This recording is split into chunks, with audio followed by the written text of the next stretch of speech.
Hey guys, welcome back to ceiling immigration channel. आज हम बात करेंगे कनाडा की इमिग्रेशन में आप अपनी एक्सप्रेस एंट्री की प्रोफाइल कैसे क्रिएट कर सकते हो। एक्सप्रेस एंट्री का जो प्रोग्राम है ये एक परमानेंट रेजिडेंसी के कैटेगरी में आता है। इसकी हेल्प से आप कनाडा में direct as a PR landed हो सकते हो। ये एक बहुत ही बढ़िया आपके लिए ऑप्शन हो सकती है if you are looking to immigrate here in Canada. अभी इसको समझने से पहले you have to keep in mind one thing कि एक्सप्रेस एंट्री एक सिस्टम है, ये कोई प्रोग्राम नहीं है। सो इट्स नॉट लाइक कि आप एक्सप्रेस एंट्री में अपनी फ़ाइल लगा रहे हो, इट्स लाइक कि आप एक्सप्रेस एंट्री की वजह से अपनी फ़ाइल लगा पा रहे हो। सो इसके अंडर क्या कौन से प्रोग्राम्स आते हैं, उनकी क्या रिक्वायरमेंट्स हैं, क्या क्या डॉक्यूमेंट्स आपको चाहिए, कैसे स्टेप्स इन्वॉल्व होते हैं, ये सारी बातें हम इस वीडियो में डिटेल में करेंगे। So without any further delay let's get into the video.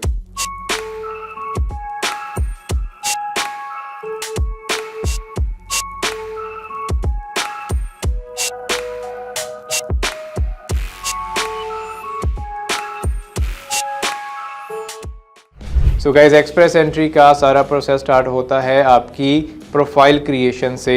यहाँ पे आप अपनी सारी information, generic details, education, work experience, language proficiency, spouse information, ये सारी इन्फॉर्मेशन आप डिटेल में इन प्रोफाइल आप सबमिट करते हो एंड देन आपको एक स्कोर्स मिलते हैं जो कि comprehensive ranking score CRS score बोला जाता है, जिसके बेसिस पे आपको इनविटेशन आती है जब भी एक्सप्रेस एंट्री का ड्रॉ कंडक्ट होगा। सो बहुत ही सिंपल प्रोसेस होता है प्रोफाइल क्रिएशन का, सारा ही ऑनलाइन कर सकते हो आप कहीं पे भी बैठ के। अगर आप आउटसाइड कनाडा किसी भी कंट्री में हो, इजीली ये आप स्टेप्स फॉलो करके अपनी प्रोफाइल क्रिएट कर सकते हो। सो गाइस, इस वीडियो में आगे बढ़ते हैं। पहले हम एक्सप्रेस एंट्री के जो डिफरेंट प्रोग्राम्स हैं उनके बारे में बात करते हैं। सबसे पहले आता है फेडरल स्किल्ड वर्कर प्रोग्राम, जिसको हम FSW भी बोलते हैं। इस प्रोग्राम की अपनी कुछ एलिजिबिलिटी रिक्वायरमेंट्स हैं जिसको मीट करके आप एक्सप्रेस एंट्री में फ़ाइल लगा सकते हो। अभी दूसरा प्रोग्राम आता है CEC, जिसको हम कैनेडियन एक्सपीरियंस क्लास कहते हैं।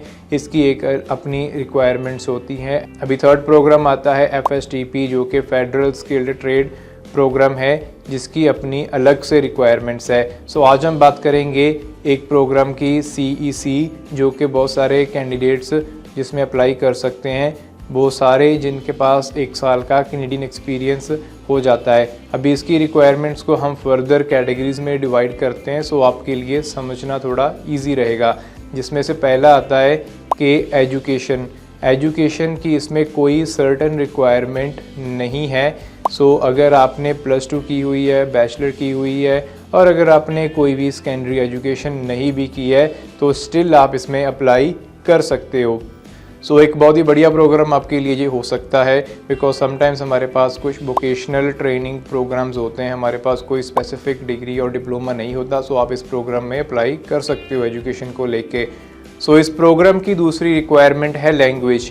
यहाँ पे आपको सर्टेन बैंड्स और स्कोर्स मीट करने पड़ेंगे ताकि आप इसमें अपनी फ़ाइल लगा सकते हो। सो इसको हमने फर्दर 2 सब कैटेगरीज में डिवाइड किया है। अगर आपकी जॉब, क्योंकि ये डिपेंड करता है आपको कौन सी जॉब मिली हुई है और आप किस जॉब के बेसिस पे अपनी एप्लीकेशन लगा रहे हो। सो फॉर एग्जांपल, अगर आपकी जॉब का टियर कोड 0 और 1 है, देन आपका आइल्स का जहाँ आपका जो CLB लेवल होता है वो चाहिए 7। सो CLB 7 का लेवल आपको मीट करना पड़ेगा।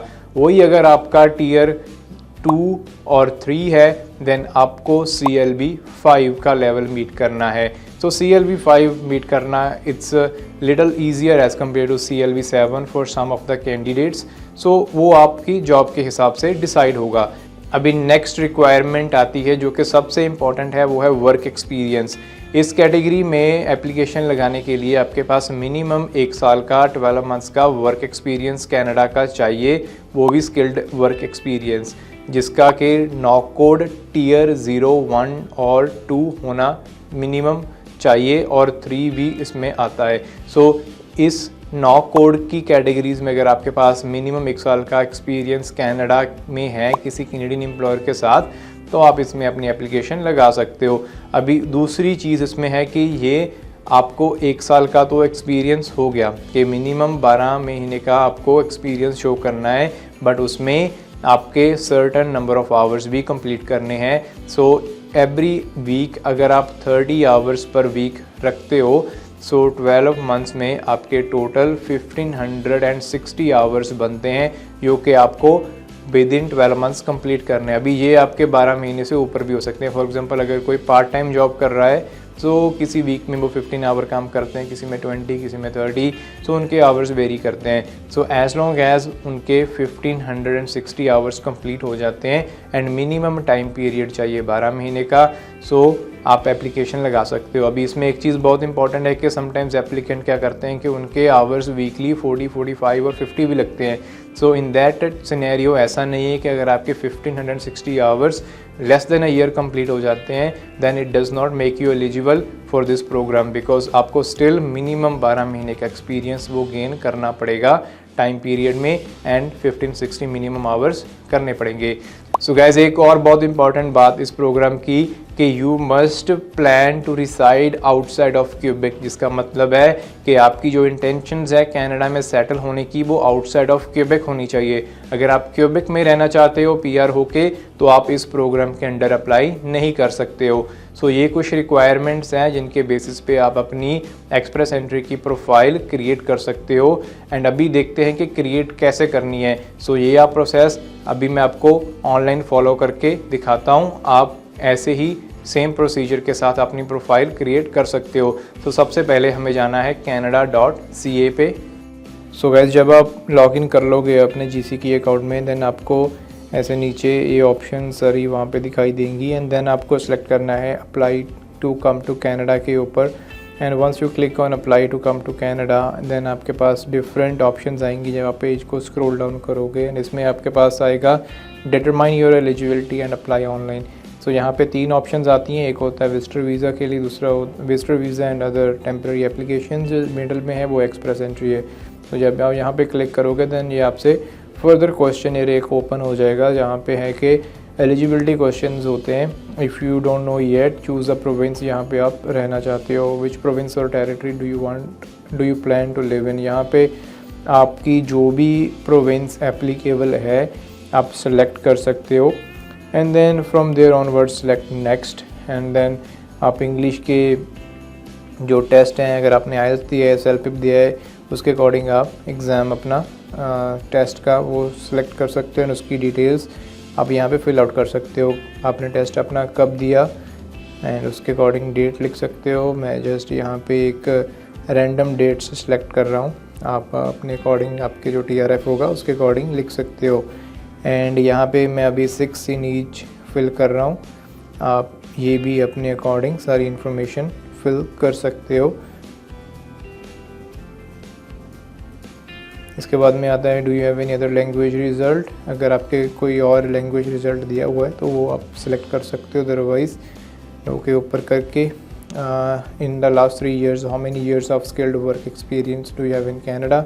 आपके पास अगर लेस देन 1 ईयर है, अगर 1 ईयर है तो वो आप सिलेक्ट कर सकते हो।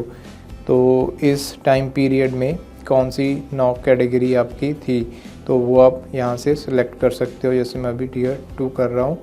एंड देन इसके बेसिस पे based on your answers you appear to be eligible for express entry. And then आप कंटिन्यू करोगे, देन आपकी जो फर्दर इन्फॉर्मेशन आती है वो सारी आप फिल कर सकते हो। सो ये बहुत ही सिंपल प्रोसेस हो सकता है अगर आपको मालूम है कि आप क्या कर रहे हो and you have all the required information, तो एक आपके लिए काफ़ी कन्वीनियंट एंड ईजी हो सकता है। सो गाइज़ ये कोई सिंपल स्टेप्स हैं जिनको फॉलो करके आप अपनी प्रोफाइल ऑनलाइन क्रिएट कर सकते हो एंड इसके बाद में आपकी कुछ जो भी इंफॉर्मेशन होती है वो सारी आप इसमें इनपुट करके अपने जो स्कोर्स होते हैं CRS वो आपको अलॉट हो जाते हैं। एंड इसमें ड्यूरिंग दिस होल प्रोसेस अगर आपको हमारी कोई लीगल हेल्प की ज़रूरत है तो आप हमारे ऑफिस को रीच आउट कर सकते हो, नंबर नीचे स्क्रीन पे आपको मिल जाएगा। एंड हमारा ऑफिस मिसिसागा ओंटारियो में लोकेटेड है। आप अपनी कंसल्टेशन अपॉइंटमेंट्स बुक करके आपका कोई भी इमिग्रेशन के रिगार्डिंग क्वेश्चन है वो हम आपको हेल्प कर सकते हैं। सो गाइज मिलते हैं नेक्स्ट वीडियो में। See you guys soon, thank you.